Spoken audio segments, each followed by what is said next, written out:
Hello everyone, welcome to all on my YouTube channel Language of Chemistry. Myself RK Pradeep and I teaches chemistry as a prime subject. Student, on the last lecture we have discussed the basics of chemical kinetics. So on today's video we'll proceed with that concept only.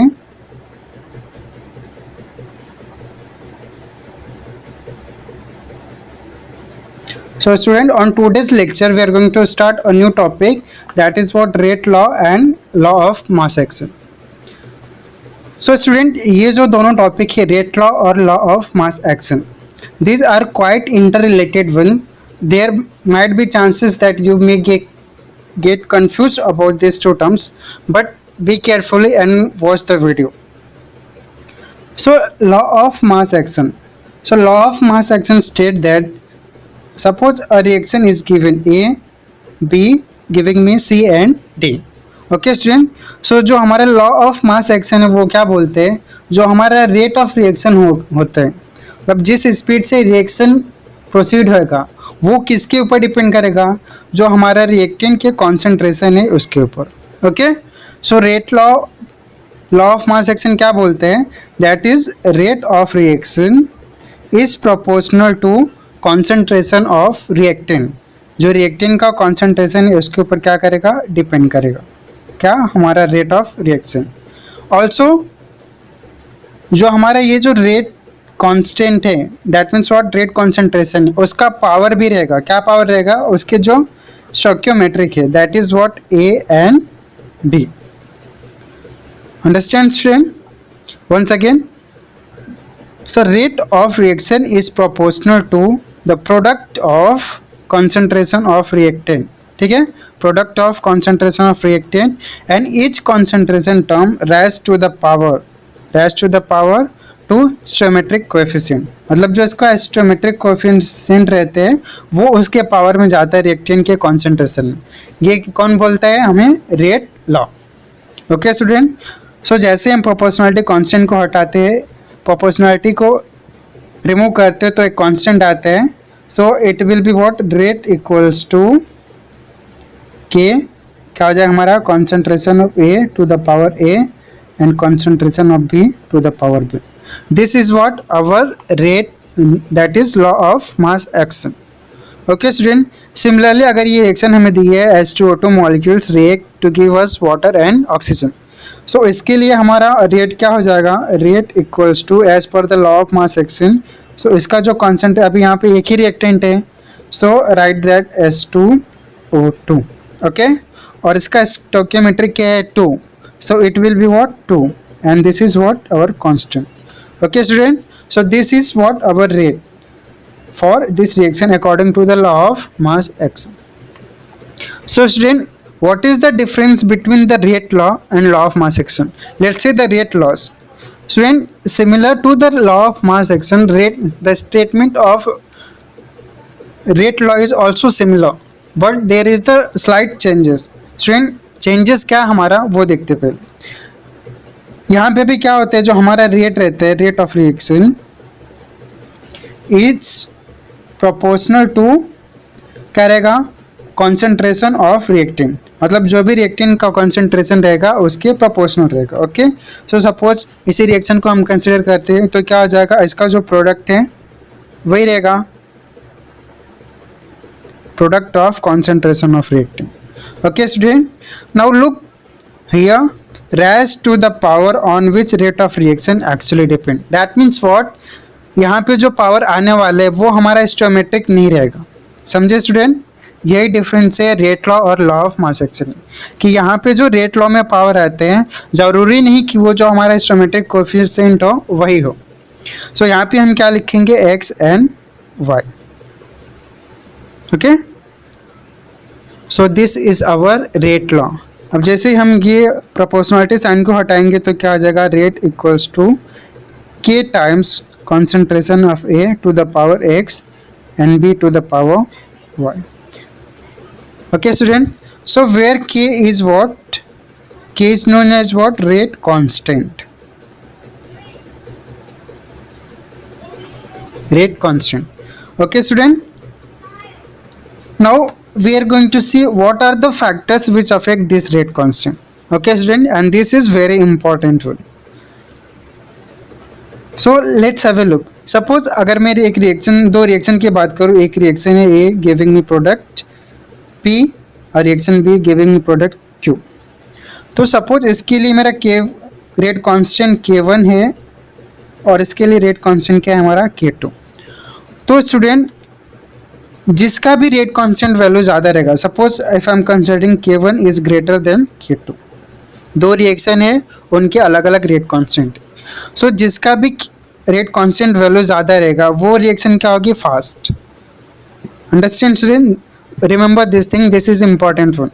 So if the rate constant for first is greater, then speed will be faster in case of first one. So this will be what, faster than second one. Okay, that means what, अगर दो rate constant है जिसका value ज़्यादा रहेगा उसकी speed क्या हो जाएगी, fast. Now what are the factors responsible for the rate of reaction? That means what, rate constant. So student हमारा फर्स्ट फैक्टर है टेम्परेचर. सो जैसे ही हमारा टेम्परेचर इंक्रीज होगा वैसे ही हमारा रेट कांस्टेंट का वैल्यू भी क्या हो जाएगा, चेंज हो जाएगा. दैट मीन्स इंक्रीज हो जाएगा.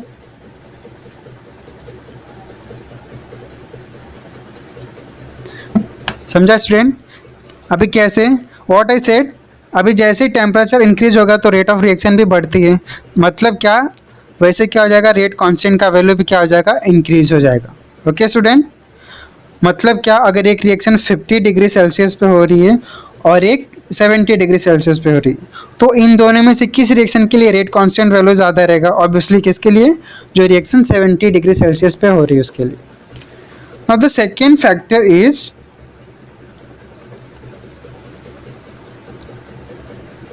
look, the second factor, let's have all about, let's have energy of activation.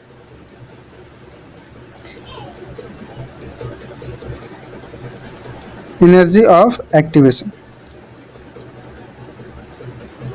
Student ये कॉन्सेप्ट को हम थोड़ा बाद में डिस्कस करेंगे क्योंकि इसके ऊपर ऑलरेडी हम एक नया वीडियो बनाने वाले हैं and this is important from chemical kinetic point of view. Okay student, so remember this parameter, that the temperature affect the rate of reaction and that's an important one. Now I am proceeding with the next content, which is what, order of reaction. Let's have a look a little bit over here also.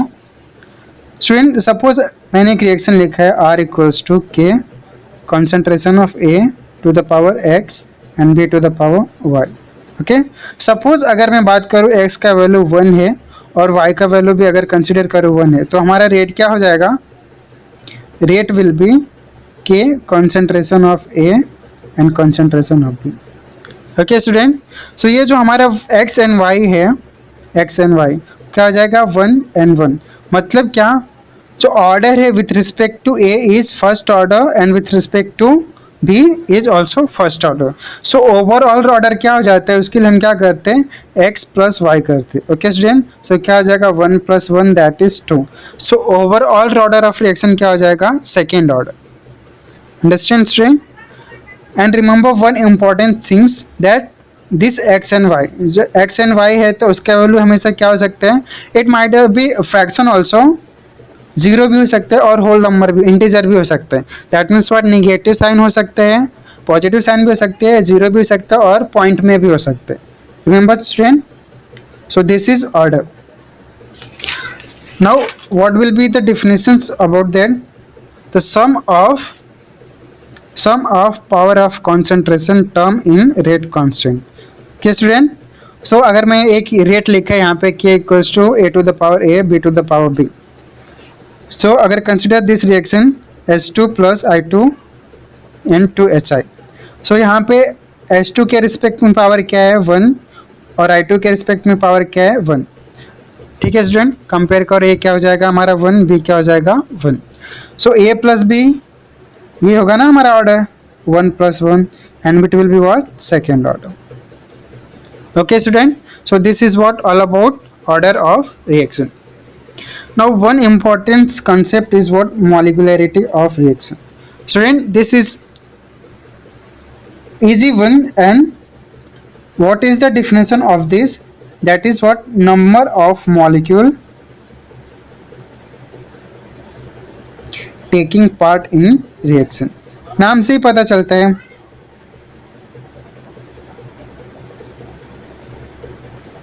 That means what? Number of molecule taking part in the reaction, that is our molecularity. So student यहाँ पे देखो जरा, यहाँ पे कितने molecule participate कर रहे हैं. H2 का 1 मॉलिक्यूल है ना, एंड I2 का भी क्या है, 1 मॉलिक्यूल. सो इसकी मॉलिकुलरिटी क्या हो जाएगी, 1 and 1 क्या हो जाएगा, मॉलिकुलरिटी विल बी 2. नाउ इसकी मॉलिकुलरिटी क्या हो गया स्टूडेंट, 2, और ऑर्डर हमने पहले देखा था क्या, 2. So student remember one thing, and this is important one, molecularity and order may be same और may not be same. Understand? Order and molecularity का आपस में कोई भी रिलेशन नहीं है. मॉलिकुलरिटी और ऑर्डर दोनों सेम भी हो सकते हैं और नहीं भी हो सकते. Okay student, now coming one important topic, that is what, reactions के टाइप्स. ओके, रिएक्शन के टाइप,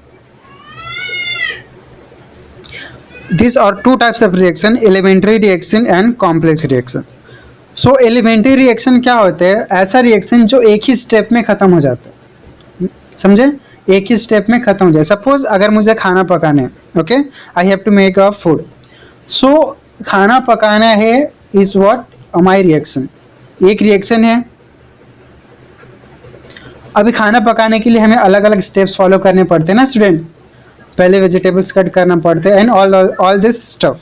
सो खाना पकाना is not a single step, इसमें क्या होता है, बहुत सारे स्टेप्स इन्वॉल्व होते हैं. उसको क्या बोलते हैं, कॉम्प्लेक्स रिएक्शन. ओके, और दूसरा रिएक्शन क्या होता है, ऐसे रिएक्शन जो सिंगल स्टेप में हो जाते हैं उसको क्या बोलते हैं, elementary reaction. That means what, the reaction which occur in single step, उसको क्या बोलेंगे student, elementary reaction. Elementary reaction. So for example यहाँ पे क्या ओजोन गैस है O3, क्या होगा, डिकम्पोज होगा तो क्या बनेगा, O2 एंड ऑक्सीजन. ये रिएक्शन एक ही स्टेप में खत्म हो जाएगा, that's why elementary reaction. Similarly for ethyl iodide is given and it decomposes to ethane and HI, that is also what, elementary reaction. Now consider a reaction, this particular reaction, जैसा मैंने आपको cooking process के लिए बताया था, ये हमारा एक रिएक्शन है. ओके, अभी ये रिएक्शन क्या होता है, हमारा 2 स्टेप्स में कंप्लीट होता है. पहले क्या होता है, NO2Cl कन्वर्ट होता है NO2 एंड Cl, उसके लिए रेट कांस्टेंट है हमारा K1. Okay student, similarly first step में होने के बाद क्या होगा, जो फर्स्ट स्टेप के प्रोडक्ट है क्या करेगा, रिएक्टेंट से रिएक्ट करेगा और दूसरे स्टेप में जाएगा. ठीक है, तो अब जैसे इन दोनों रिएक्शन को हम ऐड करते हैं तो क्या हो जाएगा, हमारा ये ओवरऑल रेट हो जाएगा, first step and second step. अभी जैसे इन दोनों स्टेप को ऐड करेंगे तो क्या हो जाएगा, हमारा ओवरऑल. देखिए स्टूडेंट, ये Cl और Cl कैंसिल हो जाएगा और ये 1Cl 1Cl 2Cl 1 NO2 1 NO2 twice of NO2 and Cl. Okay student, so this is what our overall reaction. Student, this I have written slow and fast. ठीक है, मतलब क्या, जो हमारा दोनों स्टेप्स है रिएक्शंस का वो क्या हो सकता है, उसमें से कोई एक स्टेप स्लो भी हो सकते हैं और कोई स्टेप फास्ट हो सकते हैं. ओके, जैसे कुकिंग में बोल दो, अगर वेजिटेबल्स को वॉश करने तो उसमें कम टाइम लगेगा, बट उसको चॉपिंग करने कट करने तो उसमें ज़्यादा टाइम लगेगा, है ना. सो जो हमारा कॉम्प्लेक्स रिएक्शन है उसके कुछ स्टेप्स स्लो हो सकती है और कुछ स्टेप्स क्या हो सकती है, फास्ट हो सकती है. तो I have written slow and fast. Now ऐसा वो रिएक्शन जो स्लो होते हैं, ठीक है, सपोज एक व्हीकल है मेरा, एक व्हीकल मैंने ड्रॉ किया है और वो उसमें स्पाइक्स है और वो व्हीकल क्या हो रहा है, रोटेट हो रहा है. Okay student, this is the vehicle which is rotating. So the one which is rotating with, अगर ये व्हीकल स्लो रोटेट होगा तो क्या होगा, स्पीड रिएक्शंस का, ये व्हीकल्स हमें इजीली दिखेंगे अगर स्लो मूव करेगा तो, बट जैसे अगर ये फास्ट मूव करेगा तो ये व्हीकल्स के स्पाइकेस हमें दिखेंगे क्या, नहीं. दैट मीन्स व्हाट, जो हमारा स्लो स्टेप्स होते हैं किसी भी एलिमेंट्री रिएक्शन का, वो क्या होता है, हमारे रेट को डिटरमाइन करते हैं, ठीक है। उस पर्टिकुलर रिएक्शन की स्पीड रेट से हम क्या कर सकते हैं, रिएक्शन के रेट को डिटरमाइन कर सकते हैं। इसलिए जो भी रिएक्शन स्लो स्टेप रहता है उसको क्या बोलते हैं, RDS means what, rate determining step, okay, RDS, rate determine step. The slowest step of complex reaction will determine the rate of reaction.